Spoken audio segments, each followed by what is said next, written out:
ಎಲ್ಲರಿಗೂ ನಮಸ್ಕಾರ. ಇದೊಂದು ಸಣ್ಣ ಕತೆ. ಕತೆ ಇಷ್ಟವಾದರೆ ಒಂದು ಲೈಕನ್ನು ಕೊಡುವುದನ್ನು ಮರೆಯಬೇಡಿ. ಆತ 5ನೇ ತರಗತಿಯ ಹುಡುಗ. ನಿನ್ನೆ ಅಮ್ಮನ ಬಳಿ ಗಲಾಟೆ ಮಾಡಿ 80 ರೂಪಾಯಿ ತೆಗೆದುಕೊಂಡು ಉಡುಪಿಯ ಆ ಮೆಡಿಕಲ್ ಸ್ಟೋರಿಗೆ ಬಂದಿದ್ದ. ಡೈರಿ ಮಿಲ್ಕ್ನ ಕ್ರಿಸ್ಪೆಲ್ಲೋ ಎನ್ನುವ ಚಾಕೊಲೇಟ್ ತಿನ್ನುವ ಆಸೆಯಾಗಿತ್ತು ಅವನಿಗೆ.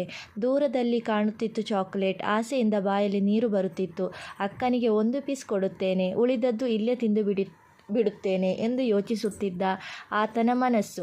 ಆದರೆ ಮೆಡಿಕಲ್ ಸ್ಟೋರಿನ ಹುಡುಗ ಬಹಳ ಹೊತ್ತಿನಿಂದ ಆ ಅಜ್ಜನಲ್ಲಿ ಜೋರಾಗಿ ಮಾತಾಡುತ್ತಿದ್ದ.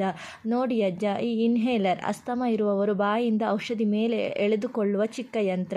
280 ರೂಪಾಯಿ. ನೀವು ಕೊಟ್ಟಿರುವುದು 200 ಮಾತ್ರ. 80 ರು ಕಡಿಮೆ ಇದೆ ಎಂದು ಹೇಳಿದ ಸಿಟ್ಟಿನಿಂದ. ಅಜ್ಜ ಮತ್ತೆ ತನ್ನ ಕೊಳೆಯಾದ ಪೈಜಾಮದ ಎಲ್ಲ ಕೀಸೆಯನ್ನು ತಡಕಾಡಿದರು. ಅಷ್ಟೇ ಇರುವುದು ಸರ್ ಎಂದರು ಬೇಸರದಿಂದ. ಅಂಗಡಿಯ ಹುಡುಗ ಅಜ್ಜನ ಕೈಯಿಂದ ಇನ್ಹೇಲರನ್ನು ಕಸಿದುಕೊಂಡು, ನಿನ್ನೆ 80 ರೂಪಾಯಿಯನ್ನು ನನ್ನ ಸಂಬಳದಿಂದ ಕಟ್ ಮಾಡುತ್ತಾರೆ. ಹೋಗು ಇಲ್ಲಿಂದ. ಬೆಳಗ್ಗೆ ಎಂತಹ ಗಿರಾಕಿ ಬರುತ್ತಾರೆ ಎಂದ. ಈ ಬಾರಿ ಅವನ ಸ್ವರ ಜೋರಾಗಿತ್ತು. ಸುತ್ತ ಇದ್ದ ಗ್ರಾಹಕರು ಅಜ್ಜನನ್ನೊಮ್ಮೆ ಗುರಾಯಿಸಿದರು. ಅಜ್ಜ ಮತ್ತೆ ಹಣ ಕೊಡುತ್ತೇನೆ ಕೊಡಿ ಎಂದು ದಂಬಾಲು ಬಿದ್ದ. ಅಜ್ಜನ ಧ್ವನಿ ಮತ್ತೆ ಮೆತ್ತಗಾಗಿತ್ತು. ಉಸಿರಿನ ವೇಗ ಕ್ಷಣಕ್ಕೂ ಹೆಚ್ಚಾಗುತ್ತಿತ್ತು. ಅಲ್ಲೇ ಕುಸಿದ ಅಜ್ಜ. ಹಿಂದೆ ಮುಂದೆ ನೋಡದ ಹುಡುಗ ತನ್ನ ಚಾಕೊಲೇಟಿಗೆಂದು ತಂದಿದ್ದ 80 ರು ಅಲ್ಲಿಟ್ಟು ಆ ಇನ್ಹೇಲರ್ ಕೊಂಡು ಅಜ್ಜನಿಗೆ ಕೊಟ್ಟ.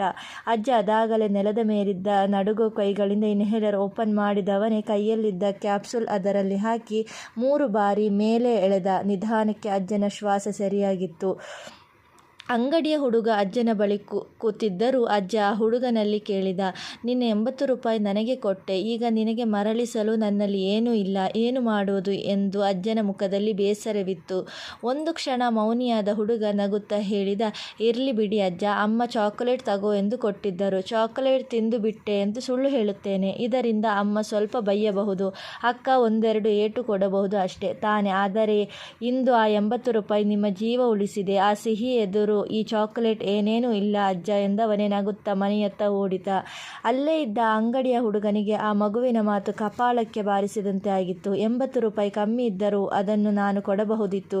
ಆ ಮಗು ಹೇಳಿದ ಹಾಗೆ 80 ರೂಪಾಯಿ ತನ್ನ ಸಂಬಳದಿಂದ ಹೋದರೂ ಚಿಂತೆ ಇರುತ್ತಿರಲಿಲ್ಲ ಎಂದು ಯೋಚಿಸಿದವನೇ ಆ 80 ರೂಪಾಯಿಯ ಕ್ರಿಸ್ಪೆಲ್ಲೋ ಹೋಗುತ್ತಿದ್ದ ಕಡೆ ಜೋರಾಗಿ ಓಡಿದ. ಹುಡುಗನಿಗೆ ಚಾಕ್ಲೇಟ್ ಕೊಟ್ಟ ಇಷ್ಟಗಲ ಅರಳಿತು ಹುಡುಗನ ಮುಖ. ಮುಗ್ಧ ಹುಡುಗ ಕೇಳಿದ, ಅಂಕಲ್, ನನ್ನ ಬಳಿ ಹಣ ಇಲ್ಲ ಎಂದು. ನಕ್ಕ ಅಂಗಡಿಯವ ಹೀಗೆ ಹೇಳಿದ, ತೊಂದರೆ ಏನಿಲ್ಲ, ನನ್ನ ಯಜಮಾನ 1-2 ಬೈಯಬಹುದು, ನನ್ನ ಸಂಬಳದಿಂದ 80 ರೂಪಾಯಿ ಹಿಡಿದುಕೊಳ್ಳಬಹುದು ಅಷ್ಟೇ ತಾನೇ. ನೀನು ನನಗೆ ಕಲಿಸಿದ ಅದ್ಭುತ ಜೀವನದ ಪಾಠಕ್ಕೆ ಅದು ಕಡಿಮೆ ಎಂದ. ಇದೆಲ್ಲವನ್ನು ಗಮನಿಸುತ್ತಿದ್ದ ದೂರದಲ್ಲಿ ನಿಂತ